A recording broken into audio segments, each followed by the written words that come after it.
Hey traders, welcome to Charts and Coffee for Tuesday, October, what is it, the 12th? All right, so let's get into it.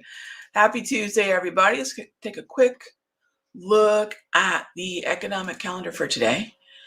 And yesterday, while we had the bank holiday, we could definitely see by around 10:45, 11 a.m. There was definitely that sort of lethargy. We definitely saw there was lower volume, and it acted like a bank holiday where you have some markets close, for example, bonds, and then you had other markets open, equities. Moving into today could really be considered the first fully participated trading day of the week, and we have the JOLTS job openings at 10 a.m. Normally, I'm not going to pay a lot of attention to a medium heat hot zone because it's a JOLTS job opening. Yeah, it's kind of interesting, but when we're looking at mapping forward to taper, when we know that sort of the fifth pillar of macro for the Federal Reserve in terms of their dual mandate of the inflation target and jobs, yeah, JOLTS is probably going to have a little bit more of an impact. And then at 11:15 and 12:30, when we go into the midday doldrums, we've got Clarida and Bostic, and that is most definitely going to influence the latter half of the day. As we go into the second half of the day, around 1:30, 1:45, as we come out of the lunchtime doldrums, the midday doldrums, and we're looking at the mood for the close. Heads up, because that is likely going to be how the market is going to line up for tomorrow's CPI, for the FOMC meeting minutes, for Brainerd, for Bowman. I mean, we've got a lot still to come. So keep an eye on those Fed chucklehead events. And you can do so very easily over at Forex Factory, which is what I do on a regular basis. All right, so that is what we've got coming up. And let's jump on over to your questions. All right, so first up, good morning. Good to see everybody. What are my thoughts on the AA chart? All right, so if we think about AA, and then we kind of work in that whole, again, passive investing. What does that even mean? When I say that the market's influenced by the passive investing universe, I'm talking about the way in which the markets are influenced by ETFs, by sectors, by these group of stocks. So, we start looking at Alcoa. Immediately, I start thinking XME. I start thinking, mostly XME, which is the metals and mining ETF, the SPDR, metals and mining ETF. So I not only need to know what Alcoa is doing in its own right, but then I need to also remember the influence that that group, sector, niche, whatever you want to call it, but that group of stocks, which is going to be influential over that group of stocks is going to be influential on each other. It's going to be influential on the ETF. The ETF's influential on the stocks. And then all that has to do with the weighting, right? So here we go. Loading up the XME, and you can see that it's the number one weighted name. You've got a relative outperformer here along with CENX. Be careful, because XME, while heading lower, isn't heading higher. So you've got a relative outperformer on your hands, which is, not a bad thing. Now, this is the process. This is always the process for watch list building, pre-trade decisions about what we're going to trade. I mean, that's what a watch list is, right? So I'd keep an eye on it. I'd be a little bit more cautious. We've got earnings coming up, so I'd wait till after earnings because you're inside that higher implied volatility. I will usually not play anything this close to earnings, but if I were to do anything, I'd probably look for a long call, but just be careful in terms of Alcoa being a relative outperformer, one of only two within the XME. All right. So, look at it this way. Whenever I look at a group of stocks, whether it's the group of stocks within an index, a group of stocks within an ETF like XME, think of it as, what's the rest of the team doing? Is the team playing well? Is this the one player within the team that's sort of accelerating that day? Is there one team player, meaning stock, that's underperforming and the rest of the team will help out? So you've got to think of it like you would Monday Night Football. How's the team playing, right? You could have a QB throw for 400 yards and still lose the game, right? That was a pretty good game with the Ravens and Colts yesterday. Thanks for the question. All right. So next up is who do I like for the World Series? Look, Brandon, if my Bo Sox aren't in it and if the O's aren't in it, I'm usually, just rooting for American League. Yeah, I'm usually an AL girl if all else fails. So, uh, thanks for the question. All right, next up, what are my thoughts on solar? Sure. So again, let's kind of step out to the broader group, and we'll look at tan. Right, that's probably one of the better places to look as far as that niche that is solar. And then I start thinking about the holdings. Now I don't see a lot of clarity on tan. We're still below the 200, but again, what you're actually seeing is the process by which I build watch lists. Whether that's going to be dealing with chop, whether that's going to be dealing with a trend, whether that's going to be ultimately dealing with a downtrend, right? Tan is a mixed bag when I look at where it is just chopping around. This is where choppy distribution fades. If you don't know what that is, you're definitely going to want to check out the webinar on Wednesday. So a lot of folks have asked me, Rob, the webinar on Wednesday, is it similar to what we're doing, what we did last Wednesday? Brand new examples. So the webinar on Wednesday built the foundation of, look, at the end of the day, I still need you to prioritize trends. They are out there. And I've talked about that in the free videos, things like long gas, long oil stocks.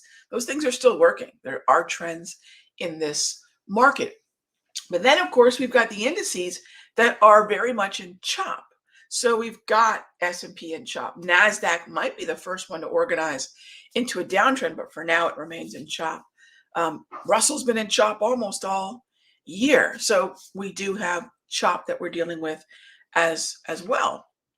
So, in terms of the watch list you're building, you're building watch lists of things you want to buy and things you want to sell, but you can even get more granular and sort of shape up a watch list that is uptrends, downtrends, and no trends. And then that's going to help you further strategize. What am I looking to do in an uptrend? What am I looking to do in the downtrend? Those are two different strategies. And what am I doing in chop, which is an entirely different strategy. So if you're frustrated by this market, it's not just the rotation sectors, it's rotation in the market trends. So on this coming Wednesday, we're going to have examples of chop. I'm going to show you how I trade chop, how I trade downtrends, because those are the other market behaviors that we have to, know how to identify consistently, objectively, and then we have to pull the right strategy to be able to trade it. So when I look at something choppy like tan, this is going to get put in the category of what do I do with chop? How do I measure the chop, right? What tools am I using to measure the chop? And then how do I go about fading it? And in which direction do we fade? Am I going to fade to the short side? Am I going to fade to the long side? What are those zones? And so my thoughts on solar are, for now, fade buy to potentially fade sell in a range of about 77.50 to 87.50.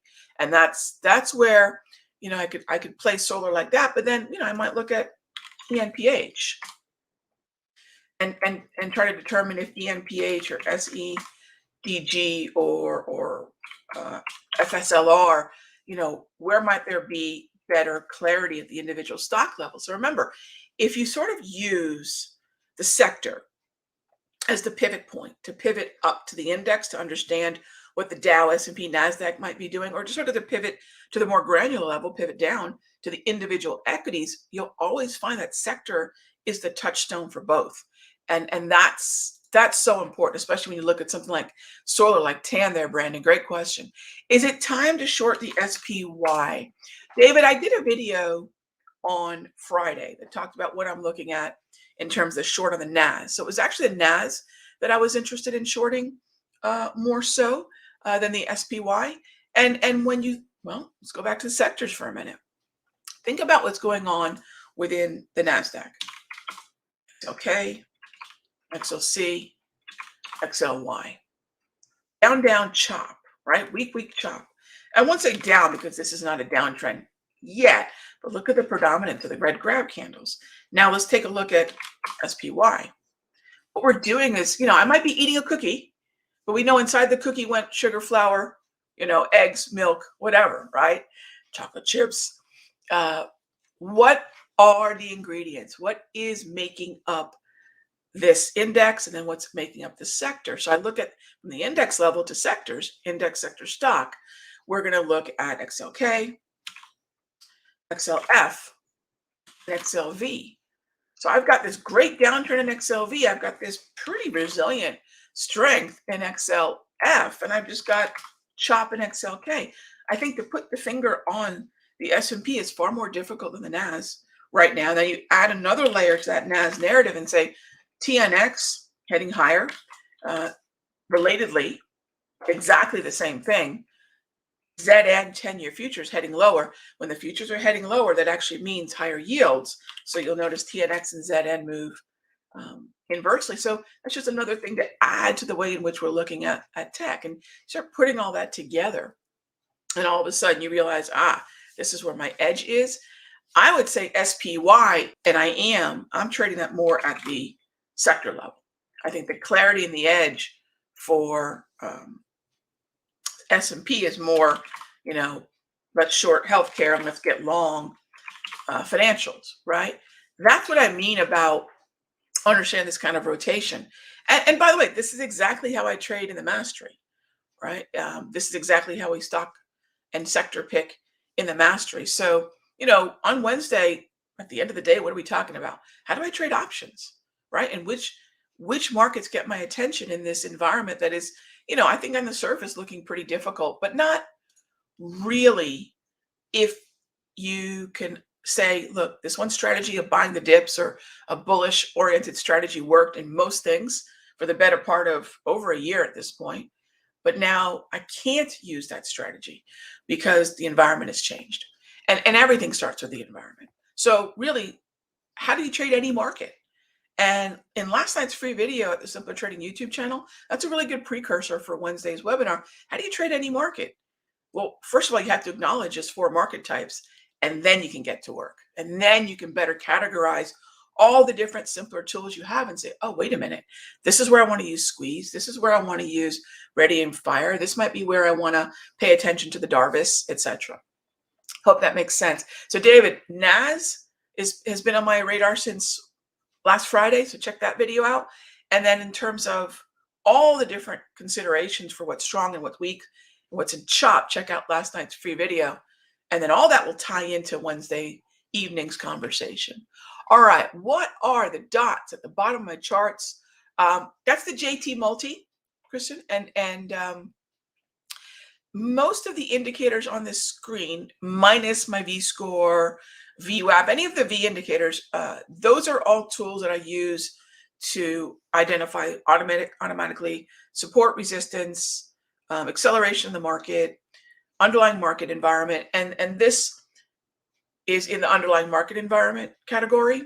And this tool will be free with the class, by the way.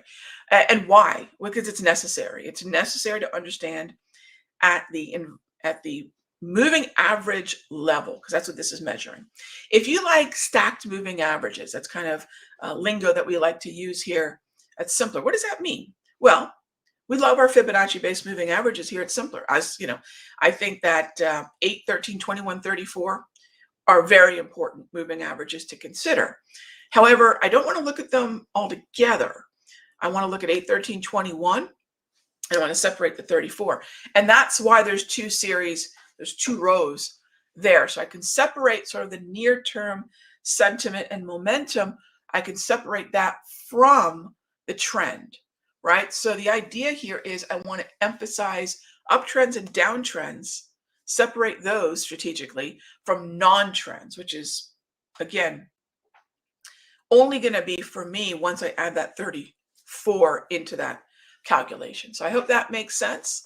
Yeah, you'll see that on the bottom of all my charts, whether it be a 2-minute day trading chart or a end of day daily time frame chart like what we're looking at right now. And know this, if you're a day trader, you know that I trade to 11:30. What do I do with the rest of my day?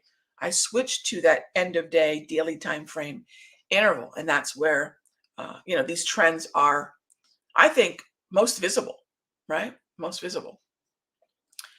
All right, moving on. Tim, all right, cool.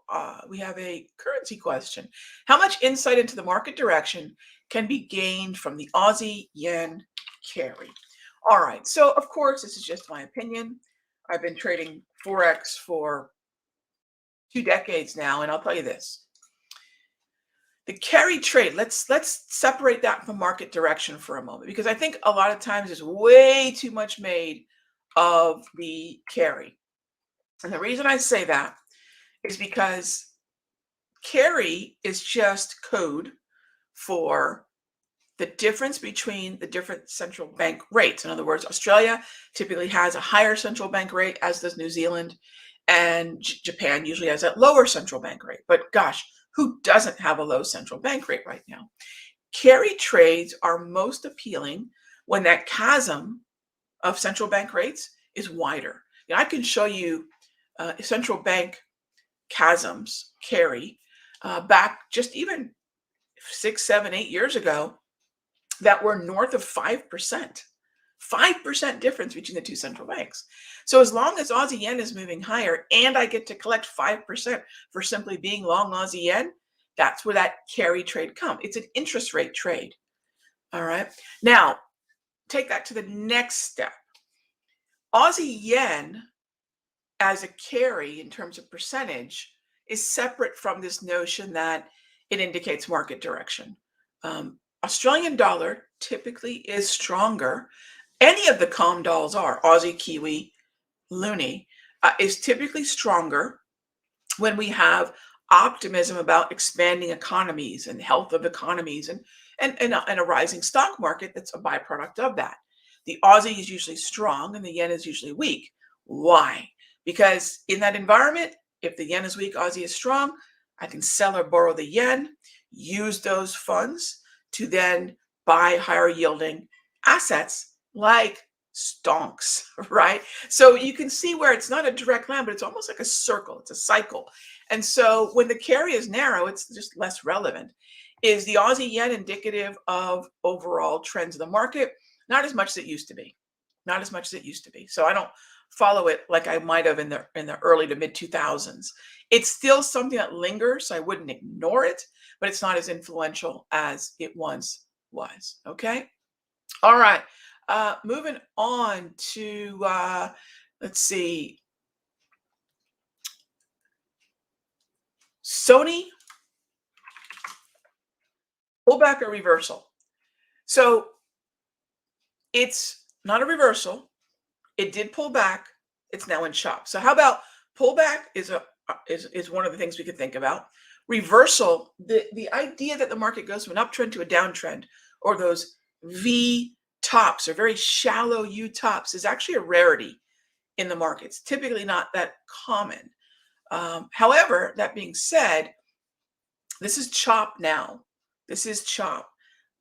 Now, just looking at the back and forth that we've seen in Sony, I mean, realize it's a pretty volatile stock, but I'm not going to always presume that a market that goes lower is immediately going to turn into a downtrend. This is a little bit more akin to that distribution market trend where we identify oversold and we buy it. But I'd be careful with Sony. I mean, I'm just looking at all the gaps and I'm looking at the structure. I mean, I think Sony for me gets pushed to the side because, well, first of all, I think the edge in this modern market environment is the way in which individual stocks are weighted within ETFs, right? That's that passive investing influence. Sony is actually really as disconnected as very few stocks can be. It's not a participant in highly volatile, I'm sorry, high volume attention ETFs. It's really not part of that world. So it's capable of doing its own thing, which is both good and bad. Bad when it's not trending, good when it is, because that's the first criteria for me for a honey badger. What is a honey badger? It's usually going to be a market that, sure, of course, it's a relative outperformer, but it's usually going to be a relative outperformer that is not connected in terms of the weighting into the ETFs or indices. So be careful with that one, Tim. It's usually not, I'm sorry, be careful with that one, Chris, not Tim, sorry. It's usually not my cup of tea for that kind of disconnection. Yeah, I'd be careful there. I'd be careful there. All right.